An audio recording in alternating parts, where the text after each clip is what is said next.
सुस्वागतम बाबा ज्ञान में आपका स्वागत है। कुछ मुस्कुराने के लिए एक बार फिर लेकर आए हैं बातचीत बिना मुद्दे की, जनहित में जारी।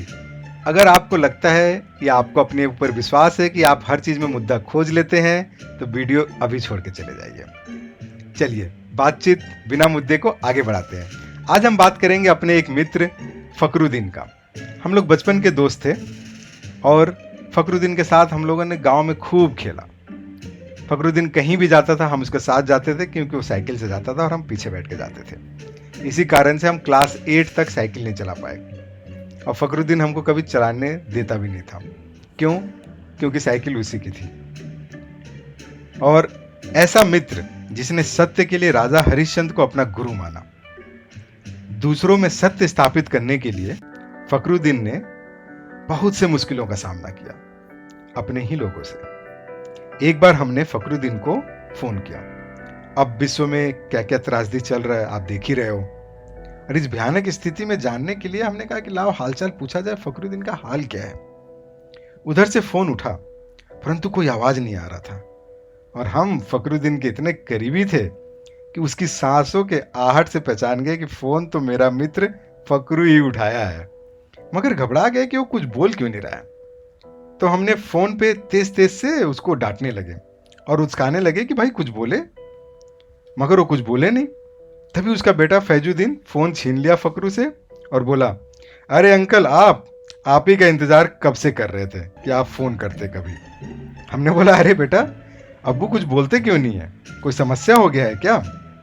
फैजू बोला, अरे नहीं अंकल, अब्बू मौन व्रत रखे हुए हैं और सिर्फ आपका ही नाम लिख रहे हैं और आप ही को याद कर रहे हैं, और तो और आप ही का वीडियो दिन भर देख रहे हैं।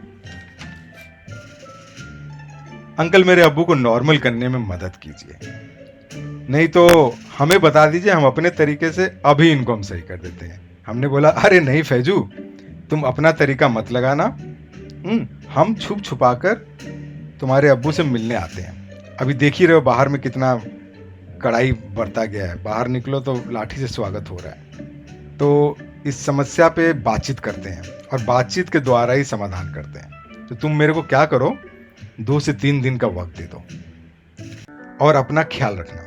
और फकरुद्दीन को मोतीचूर का लड्डू पसंद है, तो तुम अगर अपने तरीके से मोतीचूर का लड्डू बना के उनको खिला सकते हो तो खिलाओ, और हम अभी फोन रखते हैं और जल्दी ही मिलने आते हैं। फिर हम बहुत सोच में पड़ गए। बताओ, मित्र मौन व्रत में है, समस्या में है, स्थिति ऐसी है कि सब बंद है, बाहर सरकार ने सब बंद कर रखा है और अंदर फकरू अपना मुंह बंद करके बैठा हुआ है।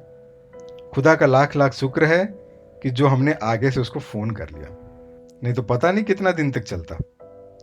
अब हम क्या किए कि बच बचा के, अब इतना भी बच बचा नहीं पाए, पुलिस के एक लाठी का स्वाद हमको मिल गया पीछे में। किसी तरह मित्र फकरुद्दीन के द्वार पे पहुंचे। द्वार पर पहुंचते तक हमारी समझ लीजिए कि वाट लग गई थी। हम दोनों मित्र ने एक दूसरे को देखा और बहुत प्रसन्न हुए। बचपन की सारी यादें फिर ताजी हो गईं। हमने फकरुद्दीन से उसके मौन व्रत का कारण पूछा। उसने कागज पर लिखकर बताया, हमारा सत्य बोलने का कारण ही मौन व्रत रह गया है। हमने उससे उसकी बहादुरी के सारे किस्से सुनाए। हमने कहा कि किस तरह से उसने सत्य के लिए गांव में परचम लहराया था, और अभी सत्य के लिए मौन व्रत। ये बात कुछ हजम नहीं हुई फकरू। यार ये तुम नाम का शॉर्ट फॉर्म कैसे बोल रहे हो, ये आदत कहां से लग गया तुमको? तो हमने बोला, अरे नहीं यार, 5 साल पहले कंपनी ने ना इंग्लैंड भेजा था हमको 15 दिन के लिए। तो वहाँ इंग्लैंड में क्या होता है कि मद्रास से भेजा था इंग्लैंड, तो तुम जल्दी जल्दी लिखा करो। मौन व्रत तुम हो, हमको तो बोलना पड़ता है ना ऑडियंस के लिए, तो थोड़ा जल्दी जल्दी लिखो। तो इंग्लैंड गए थे, तो वहाँ पे पता चला कि अंग्रेज जो है हमारा पूरा नामुए नहीं ले पा रहे हैं। तो वो लोग क्या करते हैं, कोई भी नाम होता है उसको काट के आधा कर देते हैं। तो हमको सैट सैट कह के बुला रहे थे। तो फकरुद्दीन ने लिखकर कहा, वाह मित्र, इंग्लैंड गए थे और हमें ले जाना तो दूर, बताया तक नहीं। हमने हंसी में कहा कि अच्छा हुआ कि तुम हमारे साथ नहीं गए थे, जाने का क्या फायदा होता। वहाँ लोग हमारा नाम नहीं ले पा रहे थे, छोटा कर दिए, तुम्हारा नाम छोटा करते तो सोचो क्या होता। और वहाँ ठंडा भी बहुत पड़ता है। अरे ये सब छोड़ो, मौन व्रत रख लिए हो तो इसका कारण क्या है, उस मुद्दे पे आओ। तुम हमको बात में इधर उधर बहकाओ नहीं, बड़ा मुश्किल से तुम्हारे घर आए हैं। सच्चाई बताओ क्या है, राज बताओ उसका। फकरू बोला, मैं अपनी पत्नी सलमा से बहुत प्यार करता हूँ। मैंने बोला, अरे इसमें बुराई क्या है यार, अपनी पत्नी से प्यार करते हो, कई लोग तो पड़ोसी की पत्नी से प्यार करके खुश रहते हैं, तो इसमें कोई गलत बात नहीं है, बिल्कुल गलत बात नहीं है। तो मौन व्रत काहे रखे हो, भाभी जी बोलने नहीं देती थी क्या? अरे नहीं यार, हमको लगता है कि वो हमें धोखा दे रही है। फकरू तुम भ्रम में हो यार, तुमको लगता है भ्रम हो गया है। भाभी तो अभी अच्छा खासा तुम्हारे लिए चाय नाश्ता खाना सब लेके आई, हमको भी चाय नाश्ता कराई है, और तुमको लगता है कि तुमको भाभी धोखा दे रही हैं। अरे छोड़ो, तुम किसी भ्रम में हो। तुमको याद है जब तुम उनको प्रपोज करने के लिए गए थे, हम लोग साथ में जा रहे थे सरसों लेके, सरसों जस्ट खेत से कटा था, हम लोग सरसों का तेल पिराने के लिए जा रहे थे, तब सलमा भाभी रास्ते में मिली थे, तुम उनको कौन सा गाना सुनाए थे याद है? हाँ, क्या लिख रहे हो? अच्छा, वो गनवा सुनाए तुमको हम, लो फिर सुनो, राजी हो गई?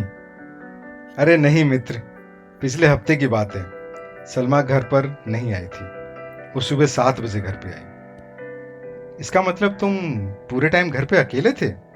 अरे नहीं यार, हम खुद सुबह 6 बजे आए थे और वह घर पर नहीं थी, फिर वो 7 बजे घर पे आई।